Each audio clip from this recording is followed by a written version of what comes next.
সম্মানিত উপস্থিতি, আল্লাহ পাক রব্বুল আলামিন একদল মানুষকে দুনিয়াতে পাঠায়, আরেক দল মানুষকে দুনিয়া থেকে উঠায় নিয়ে যায়। আজ থেকে 100 বছর আগে যারা ছিল তারা বর্তমান পৃথিবীতে তারা কেউ নাই।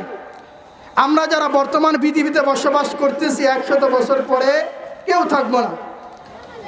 100 বছর পরে আবার নতুন মানুষ আসবে। এই যে একটা উত্থান আর পাঠান, আল্লাহ পাক রব্বুল আলামিন একদল মানুষকে দুনিয়ার মধ্যে পাঠান আর একদল মানুষকে দুনিয়া থেকে উঠায় নিয়ে যান, তার কারণটা কি? মহান রব্বুল আলামিন নিজেই বলেন, আমি দুনিয়ার মধ্যে একদল মানুষকে পাঠাই আর একদল মানুষকে উঠায় নিয়ে যাই।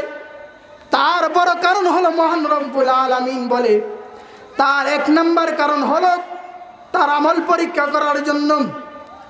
মহান মালিক বলেন, ও বান্দা, আসমান বানাইলাম তোমার গোলামির জন্য, জমিন বানাইলাম তোমার গোলামির জন্য, পাহাড় পর্বত বানাইলাম তোমার গোলামির জন্য, নদী নালা খাল বিল সৃষ্টি করলাম তোমার গোলামির জন্য। শুধু তাই নয়, মহান রব্বুল আলামিন বলে ফেরেশতাও তোমার জন্য।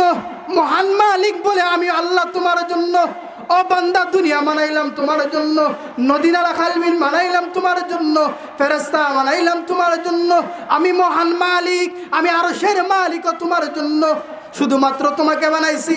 ওয়ামা খালাকতুল জিন্নাহ ওয়ামা খালাকতুল জিন্নাহ ওয়াল ইনসা ইল্লা লিয়াবুদুন। মহান রব্বুল আলামিন বলে, আমি মানুষকে, শুধু মানুষকে সৃষ্টি করেছি আমার গোলামির জন্য। অতএব মহান রব্বুল আলামিন দুনিয়ার মধ্যে পাঠাইছেন কি কারণে? মহান রব্বুল আলামিনের গোলামি করার জন্য। আল্লাহ পাক রব্বুল আলামিন এই দুনিয়াটা বানাইছে পরীক্ষার হল। পরীক্ষার হলের ভিতরে বান্দাকে স্বাধীনতা দিয়েছে, কিন্তু এই পরীক্ষার হলের রেজাল্ট অবশ্যই আসবে। রেজাল্ট যখন দিবেন, আল্লাহর হাবিব রাহমাতুল লিল আলামিন বলেন, আল্লাহ পাক মানুষকে বানাইতেছে দুনিয়ার মধ্যে, ছাইরাইতেছে। শুধু তাই নয়, আরশের মালিক বলেন, আমি মানুষকে দুনিয়ার মধ্যে পাঠাইছি, পরীক্ষার হলের মধ্যে পাঠাইছি তার আমল পরীক্ষা করার জন্য। আমি মালিক, তার আমল সম্পর্কে আমি আগে থেকেই জানি, আংশিক জানি না, পরিপূর্ণই জানেন। আল্লাহ পাক রব্বুল আলামিন পরিপূর্ণ জানার পরেও মানুষকে দুনিয়ার মধ্যে পালন করছে। আমি আর আপনি যখন মৃত্যুবরণ করব, ময়দানে মাহশারে যখন উঠব, আল্লাহ পাক রব্বুল আলামিন আমাকে এবং আপনাকে প্রশ্ন করবে, ও বান্দা, দুনিয়ার মধ্যে কি আমল করেছো? দুনিয়া থেকে কি নিয়ে এসেছো?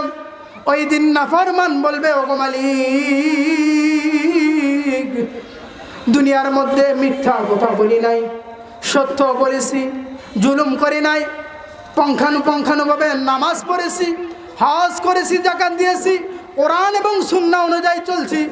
আল্লাহ পাক রব্বুল আলামিন বলবে, বান্দা, তুমি মিথ্যা কথা বলতেছো। আল্লাহ পাক রব্বুল আলামিন বলবেন, ও বান্দা, তোমার সাক্ষী আমি গ্রহণ করব না।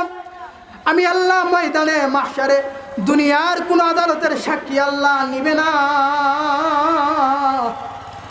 আল্লাহ পাক রব্বুল আলামিন আপনার হাতের সাক্ষী নিবে। ময়দানে মাহশারে হাত কথা বলবে, ময়দানে মাহশারে চক্ষু কথা বলবে, ময়দানে মাহশারে পা কথা বলবে, ময়দানে মাহশারে প্রত্যেকটা অঙ্গ প্রত্যঙ্গ কথা বলবে। আল্লাহ বলে, আল ইয়াউমা নাখতুবু আলা আফওয়াহিহিম ওয়া তুকাল্লিমুনা আইদিহিম ওয়া তাশহাদু আরজুলুহুম বিমা কানু ইয়াকসিবুন। নাফরমান বান্দা আল্লাহকে ডাকদা বলবে, ওগো মালিক, আমি হাতের কত যত্ন করেছি, ও হাত তুই আমার বিরুদ্ধে সাক্ষী দেস। ও পা, তোর নামি কতই যত্ন করেছি, তুই আজকে ময়দানে মাহশারে মহান মালিকের কাছে আমার বিরুদ্ধে সাক্ষী দেস। ও শরীর, আমি না তোর কত যত্ন করছি, তুই আজকে আমার বিরুদ্ধে সাক্ষী দেস।